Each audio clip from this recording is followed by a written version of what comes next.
All right. Welcome to another warm-up. Today we're going to do the Fullerton variation of some of the other warm-ups that we've done, which is to say this is adding some stuff. Mainly, we're adding stuff from this book, the Michael Sachs Daily Fundamentals, one of my favorite books of all time. I'm not going to give it away because you should buy his book and you should go study with him if you can. He's an incredible teacher. As well as we're going to incorporate some ideas from Hunter Eberle, who plays in Detroit Symphony, also a great teacher and player, and then some of my own from when I studied with my teacher. And so, if you don't have this book, that's okay. I think you'll be able to follow along. We're going to skip around a little bit, but so this is the Fullerton variation, and I call it a variation instead of a warm-up because we're going to do some different things than we normally would do, but we're going to add them up in a very similar way. So the big difference here is we're going to start with some free buzzing. And I don't think you want to do too much of this, especially if you've never done it. It can be very strenuous, so be careful with this, but we're going to very quickly get to trumpet playing each time we do free buzzing. And we're not going to explore it for too long, and I'll explain why as we do it. So let's get right into it. We're going to use the Tonal Energy app for pitch reference so that we're not playing the trumpet before we're supposed to. And the idea here is I'm going to buzz on my lips, then I'm going to buzz on the mouthpiece, then I'm going to play that note on the trumpet, right? And I'm going to give myself sort of different attacks to do as well. So each time I'm going to do the same thing, and this is number one in this book, basically, with a little bit of a twist, and that is I'm going to say who, and then poo, and then tu, right? So my first attack is going to be a breath attack. And it's okay if your free buzz responds an octave lower, that's okay, because once you put this sort of the ligature of the rim on your face, sometimes that just bumps everything up exactly an octave, but feels really balanced. If it feels tight instead, then you probably want to be buzzing the same note on your lips and your mouthpiece. Or if that feels tight instead, then maybe try the octave, right? So play around with it, but if it just naturally comes out an octave lower, that's okay. All right, so sometimes mine does. It depends on how I feel that day, and that seems strange to me, but hey, this is the first warm-up we're doing that I'm exploring it now, and I want to share that with you. And I think that's more interesting than just do this because of this, right? So our goals here, remember, it matters what you think about when you do it, not just that you did it. So our goals here are basically to have a firm setup, right? That these muscles are working together to actually help us play, right? And that they're not too tight so that they can't sort of be pliable. You could also, alternatively, you could use a cutout. That's just the rim, right? That's a little bit in between buzzing on the lips. It was a half step off. But and buzzing on the mouthpiece, right? Because you have the rim, and in this case, you do want to be buzzing the actual pitch, da, right? And you want it to be as clean as possible. But if you don't have one of these, I highly recommend getting one. I'm going to leave it out for today, and we're just going to do a few of these. We're not going to do it for very long. So let me see what my time is here. I don't have any sense of that on the screen. It's on your screen, but we'll just do a few. Okay, so here we go. Starting on B flat. In fact, let's let it sustain that so we don't lose our pitch. So on the lips alone, just trying to find this concentric buzz. Oh, excuse me, I started with a P. So hu, pu, tu as well, right? Ha, a breath attack, a pu attack, and a T attack. And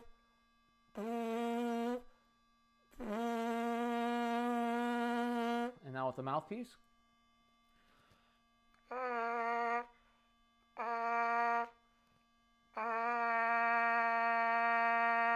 And now we'll play that on the trumpet.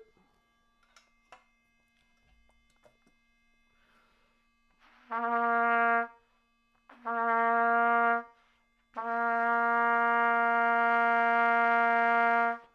a little sharp. And now we'll just go up to D. Oops. Sometimes it does that when you go around. So again.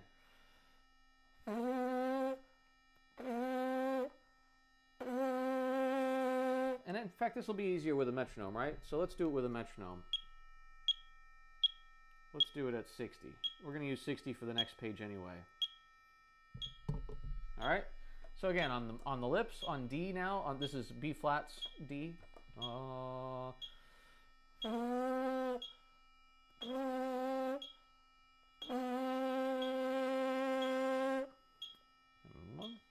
Oops. Okay.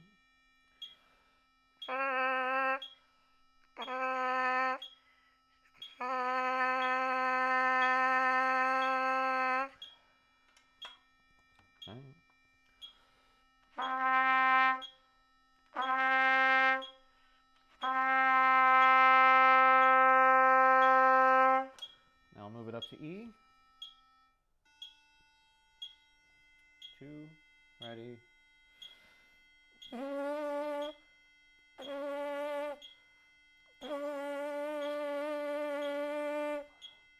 One, two, ready.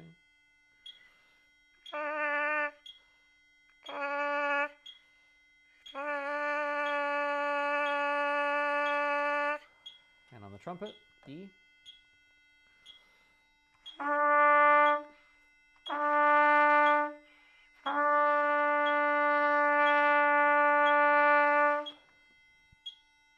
And let's do one more on F, RF. Ready? Ready? And...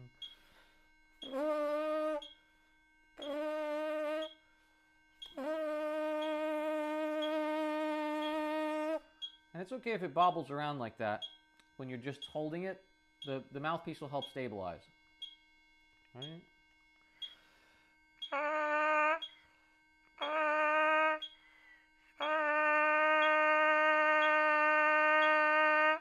At least a little.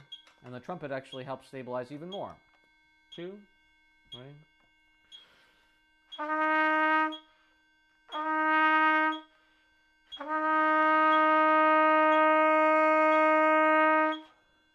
So you could do this exercise as high as you feel comfortable. This in this book it goes up to G, but it says etc. at the end, so you can continue to go, right? And then after that there are more little scale exercises. And while I've had some success doing them, I don't want to do them now. I just wanted to show you this is sort of a different way to get warmed up. I feel warm, although I don't feel like what I've built on the trumpet is super stable yet. We're about to do a bunch of long tones, which always builds stability, right? That just playing for a long time is going to help me figure out like how I want to do it, where I can feel like I'm not forcing it to be anything. I can let it be what it wants to be, and it can stabilize, right? But I do feel like I've got a pretty good firm embouchure, and that I feel comfortable on this equipment, right? So especially if I was changing mouthpieces or something like that, I would definitely do an exercise like this. And in my daily practice, I actually change mouthpieces quite often, and even to very big and very small mouthpieces. And so doing this hoo-poo-too sort of gets me acclimated quickly. And I think that is part of the reason here. He has a lot of words in this book, which is my favorite thing about the book. And again, I don't want to give any of it away. It's not my book to give. But please do buy it. It's amazing to read what somebody who has such a great mind for trumpet and also such a great career says that he does, and he wants you to do, expects you to follow if you're following along with this book. So now I can't profess to have all of it in my head all the time. This is just how I use the book now, but absolutely do exactly what he says if you buy it, because it's fabulous. All right, moving on, we're going to do some long tones, and it's just very, very basic long tones. He has you do them with a metronome, and this is why I like this variation. We're going to do them with the metronome on 60, and he says to hold the last 2 bars, which are in 5, so 10 beats, a minimum of 10 seconds. So that's why we've got it on 60. Those are seconds, right? And we're going to do just down a half step and back up, just like we did in the Kentucky, and probably most of the others. When we do long tones, this is how we do them. And this book is no exception. But he does have the metronome on the whole time, and I think that that's significant. So here we go. There's also, I should mention before we start, there's also a bit here about not playing all the way to the end of your breath. So that means actually you need more air than it takes to do this exercise for 20 beats. So if you're struggling when you do this, you need to become more efficient with your air. And the best way to do that is, well, at first play more quietly, right, so that you're using less air over time. But then learn from that experience. And when you play louder, maybe you don't need as big open an aperture, or maybe your tongue position can be different. Whatever it is, pay attention and try to do that. But we're trying to get this whole exercise to be at least 20 seconds long, each long tone. And then if we want to go a little longer than that, if we have the breath to do it, then great. We just don't want to play all the way to 0. We want to play to maybe more like 10%. And actually, a lot of people say don't even tank up to 100%. They'll say try something more like 85, so you're not tense at the top.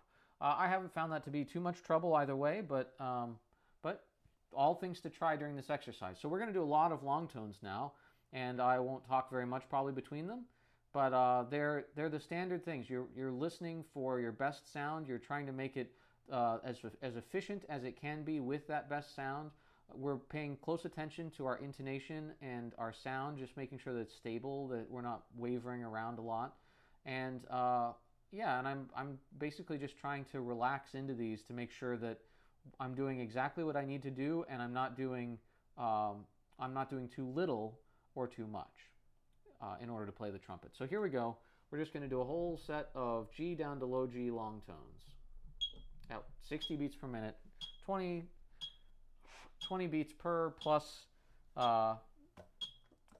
whatever we take in between the rest. Probably 4 beats. Oh, that's what he says. Here we go. 2, 3.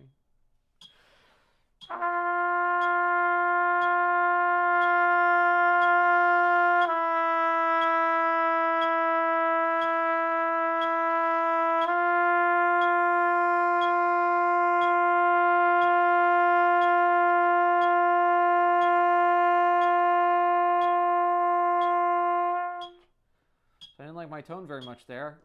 I'm going to have to try better, but I can't use a lot more air because that was about it for me. 2, 3.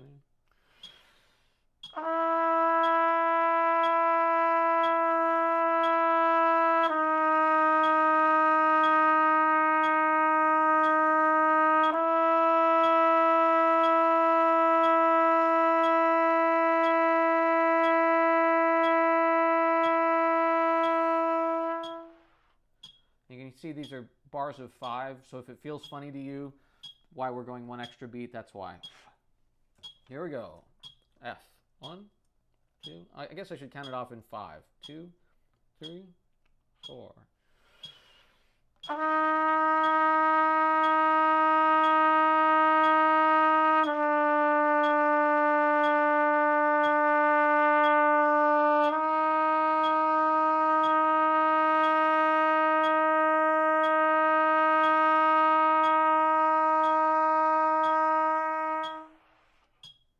Always release the ends of the notes. Here we go again. E.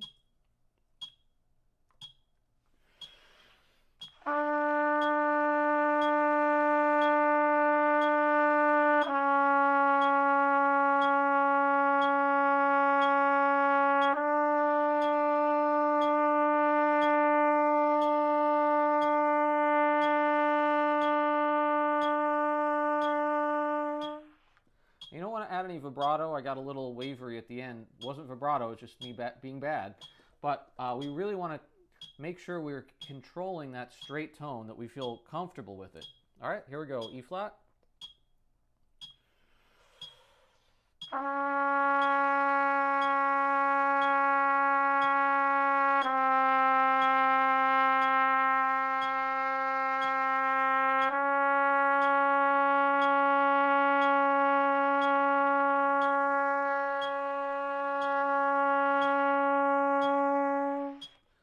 There's a lot of blow-by on that one. I got my bottom lip trapped a little bit.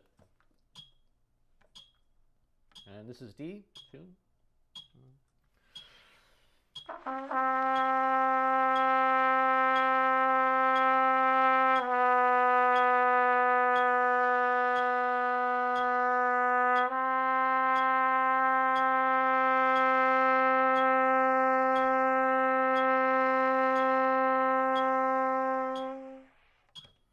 Almost didn't make that one.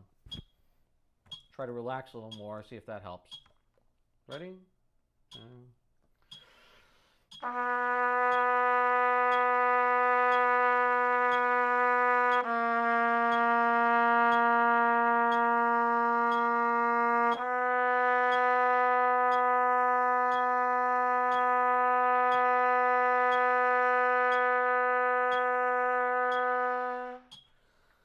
It's hard not to use all your air when you're playing the longest horn, right? Make sure you use your slides, but when you get down to that longest fingering, it gets long, man.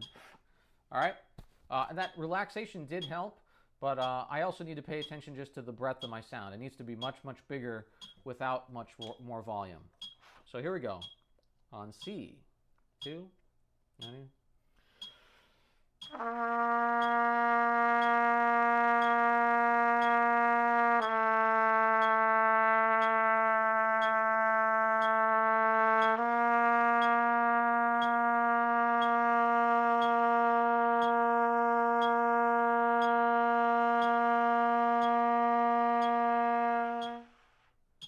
That's a little better. Next, B, 2, 9.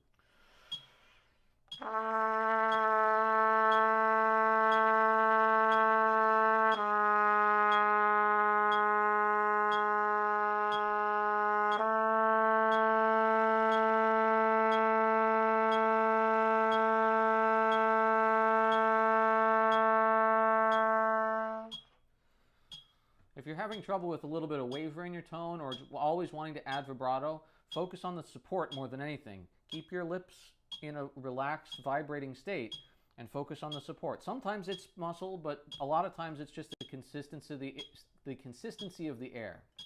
All right, B flat. 2, ready?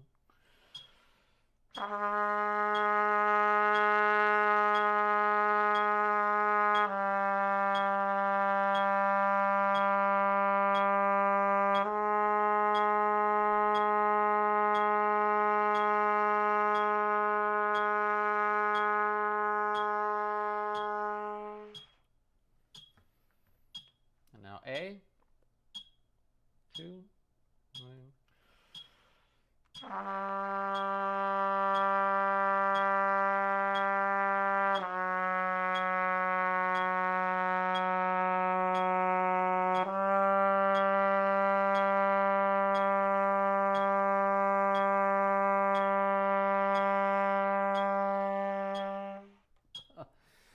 I'm getting down to the end of my breath, even though he says not to, which just means I need to be more efficient on these lowest notes. I find A flat and G are the hardest for me, and they're up next. Here we go.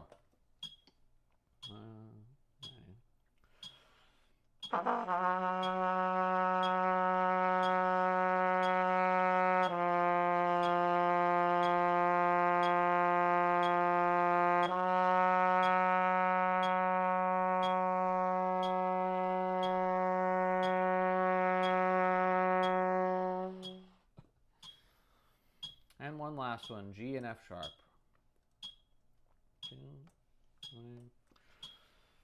9. I can't even get it out. Ready? Sorry.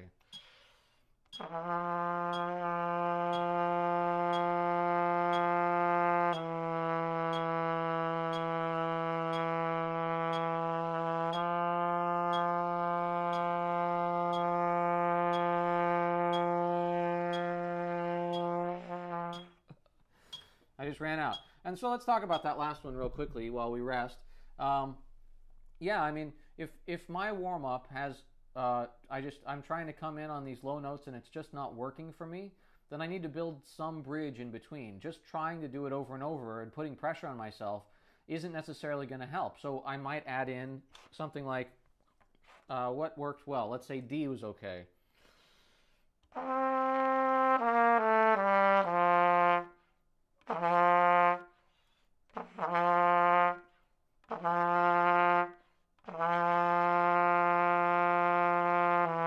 And then do the long tone from there, right? Where I have to build it, but then I'm doing maybe a hoopoo 2 or something like that on that note so that I feel like I'm memorizing, oh, okay, this is what or maybe I find out this is what I'm changing when it goes wrong, and this is what it feels like when it goes right. And so then I can memorize that and I can try to put that in. So apologies for how bad that was, but it gave me an opportunity to talk to you about that. So that's good.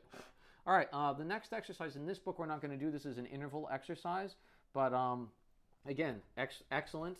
We're going to do some slow lip slurs, as you might have imagined. And we're going to do these a little bit differently. He recommends as a variation to this exercise that he has them all numbered, and then they have letter variations, which I love because it implies that you might do this a different way a different day. And as a matter of fact, he sort of says that in not so many words at the beginning of the book. So I don't want to feel like this is a ripoff of this book. It's simply how I have come to use it. And in case you're like worried that I'm giving it all away, we're on page 6, and we're not really going to get past page 6. And there are, oh gosh, I don't know, 50 some odd pages in this book. So definitely get it and check the rest out. But okay, so here we go. We're going to do very slow slurs. We're going to do them with the metronome again at 60. That's one of the things I like about this this book is that you could do everything at 60 just about. The articulation exercise that we're about to do, you should do a little faster, but just barely. So you could even get away with it at 60. So everything up till now is 60, and this is going to be as well. So we're going to do, this is in 6/8, so we'll do 3 beats per note. But at the end of each note, well, I guess this one's in 6/4. At the end of each note, we're going to do a little note, lip bend down just before we switch notes, okay? And this is, again, the lip bends help me at least stay pliable so that I feel like I'm in control of my flexibility and not just that like I'm smashing my mouthpiece on there and then trying to make it get around. So just doing a little note, if you can't do a lip bend, you're sort of lowering your tongue position or your jaw while you're keeping the air steady, and it should slow down without stopping. So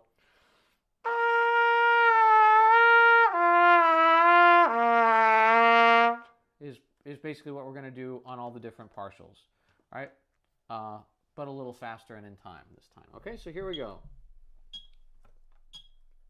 One, ready.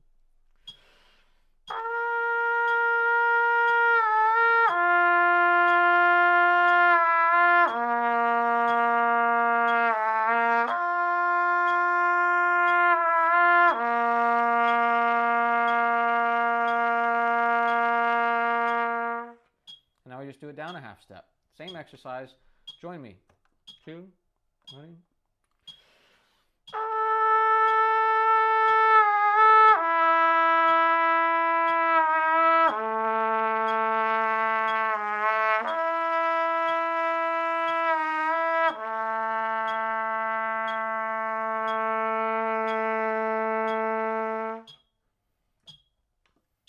Next one on F.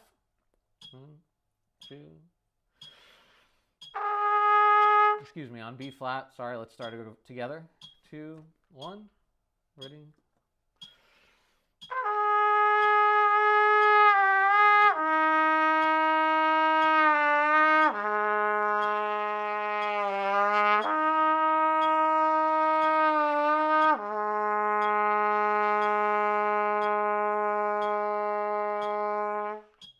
You could hold that last note longer if you can. Now E, or sorry, A. 2, oh sorry, 1, 2.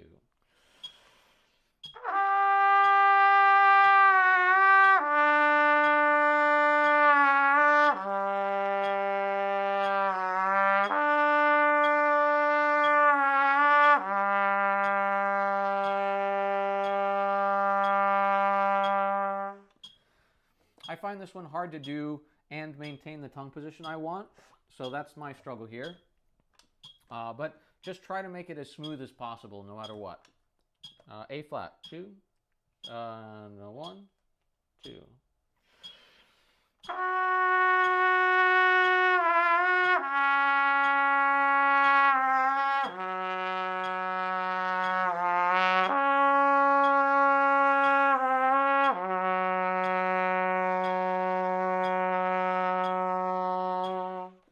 Same thing with the long tones. The low notes really, I open up too much and they just fall out.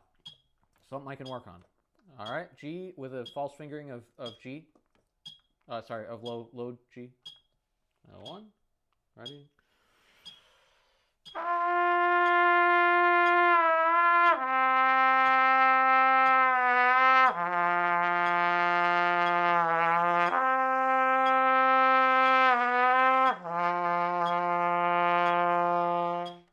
Can only do those for 3.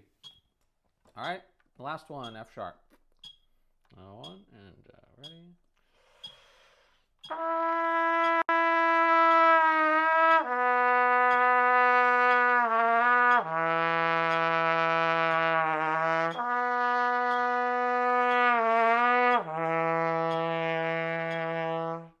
Can't even make it to 3 then. So, all right, now the next thing we're going to do is an articulation exercise. I've done this in a different one. We're going to do a slightly extended version. So if you've already done the other articulation exercise that I said was from this book and that my teacher and I edited, this will be slightly different than that. And our focus on the articulation exercise is direction, which I think I said last time as well. So what we're going to do is we're going to play quarter notes, then we're going to play 16th notes, and we're only going to do a few of these. You can do them on your own and warm up as much as you want in this way, as much as you need. But we're going to start on D. We're going to do 2 quarter notes dramatically leading to a half note, right? And we'll even do it. Let's see. We'll do this just slightly faster. 70. How about? Da, da, da. Just like that, and then we'll change notes and do that. And our goal, we'll change values. So it'll look like this. We're practicing the drama and the production, and then we're going to chop it up into 8 pieces instead of 2 pieces, right? So it'll go like this.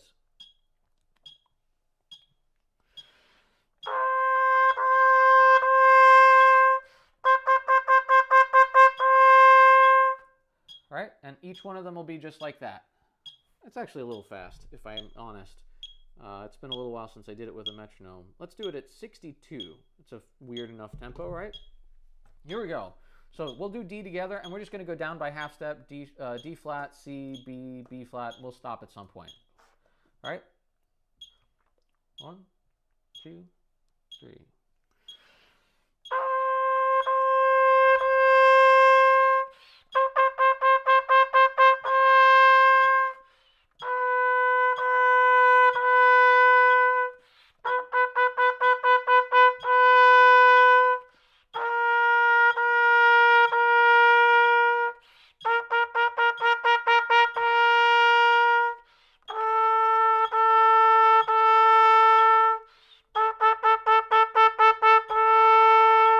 Good.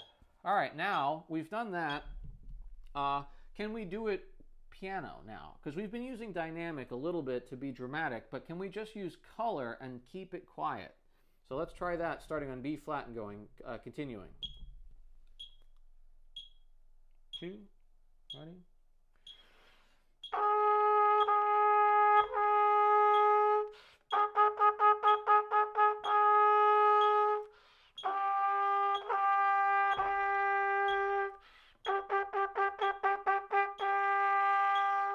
It's hard, right?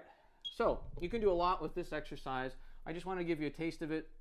I'm still working on this kind of thing because it is hard to limit yourself to certain elements to be dramatic without sacrificing other elements, right? Like my last articulations, they were a little bit fuzzy, so I'd like to clean that up. But for the purposes of making a warm-up video, you can pause the video here and do some more if you want, and we'll pretend that's what I did.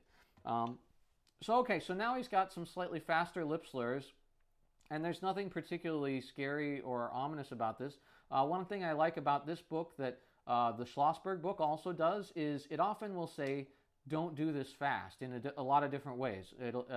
Up there it says slowly. Here it has an 8th note to 88, so it gives you numbers. This one says not too fast, and then still gives you numbers, right? So we're gonna use his numbers. He says 92 to 120 to the 8th note though. So we'll go 108. That's a normal tempo. Okay. Oops, sorry. And what we're going to do is I'll do it once, and then you can continue on with me. So it's just down by half step each time. Starting on G, it goes like this.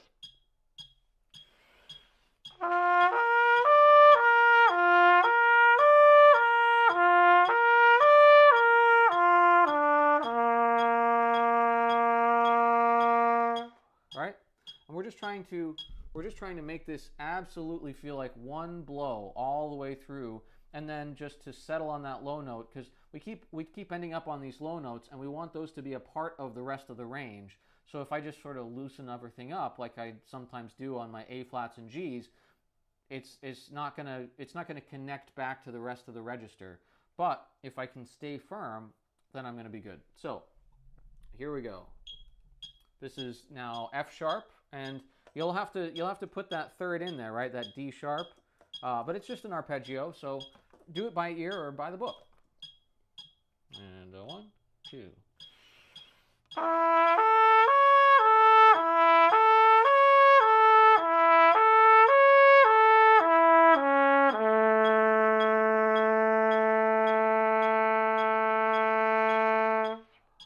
Okay. Now F, 1, 2.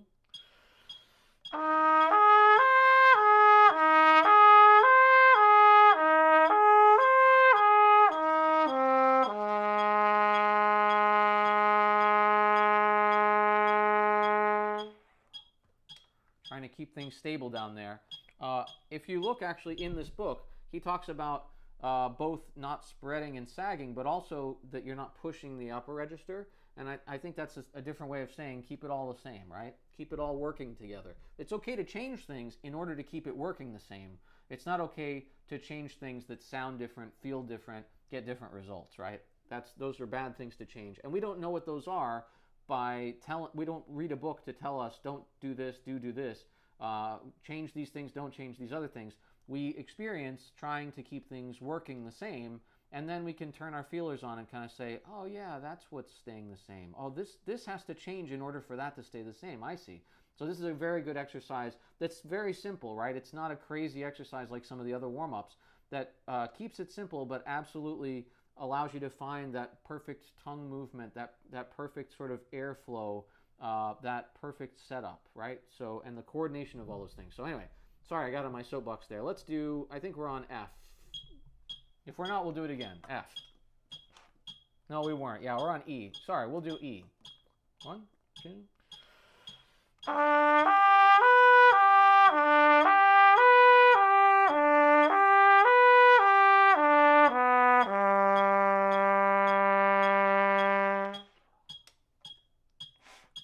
Now E flat. Remember this one is C for the third. 2, 1, 2.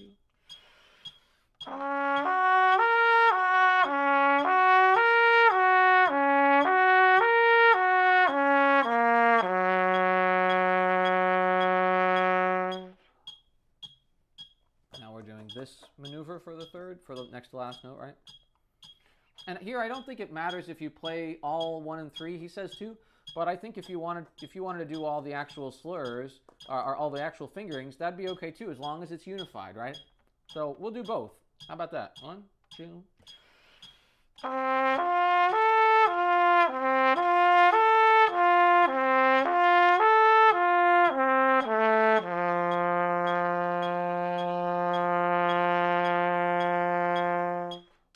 You notice I held that last note till I felt like it sounded right. All right, here we go. Last one. 1, 2.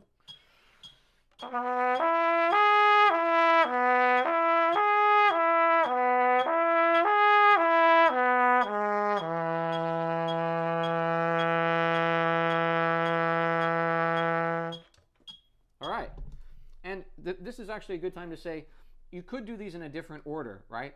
They're in this order in this book, and I've done them in this order for a long time when I use this, but you could do this one before you do the other one where I had so much trouble. Oh, it's right in front of me. The slower slurs, right? Maybe I do these first because they offer me a little bit better of a bridge. or sorry, the long tones even, right? Maybe I do these as a warm up to the long tones so I know where the notes are and I've bridged my way down because none of these start low, right? If that's my issue, I'm going to choose a different order that helps me build the trumpet player that I want to be today. And that's why I like this book. There's a whole section, I'm not going to read it to you, but there's a whole section on that you should do different routines for different days. I can never find it when I want it. But basically that if you have such and such amount of time, then you're going to prioritize these things because you need to get warmed up and ready to go. And if you have a longer amount of time, then you might not do some of those things and do a whole other set of things that builds it a different way. And so I love this book because it's the book that basically taught me that it's okay for me to build my own routine. And I know this has been sort of a love fest for this book, but that's kind of the point, is that like I'm not going to steal this person's intellectual property and not give them credit for it. Mike Sachs is one of the greatest trumpet players who ever lived, and he wrote a book about how he got that way. So why wouldn't you use that, right? So that's the whole point, is that this book gave me permission to develop my own routines that make sense, but it gave me the opportunity to think about why I'm doing something as well. And then he gives you a lot of great examples. So this has been the Fullerton variation. You'll notice that we don't do anything new in this one, right? We did long tones, we did slow lip slurs, we did faster lip slurs, we did a little articulation in this one, right? And the only thing different really is that we did what I like to call proto trumpet playing. We did mouthpiece buzzing and lip buzzing, free buzzing they call it, right? And normally I would do my free buzzing not so free on this, but I wanted to do it the right way for the book. And try it out. And you always learn something new when you do it a different way. So I wanted to have that experience in front of the camera as well. So I hope you enjoyed the Fullerton variation. I'll try to come up with some more stuff like this to do. And yeah,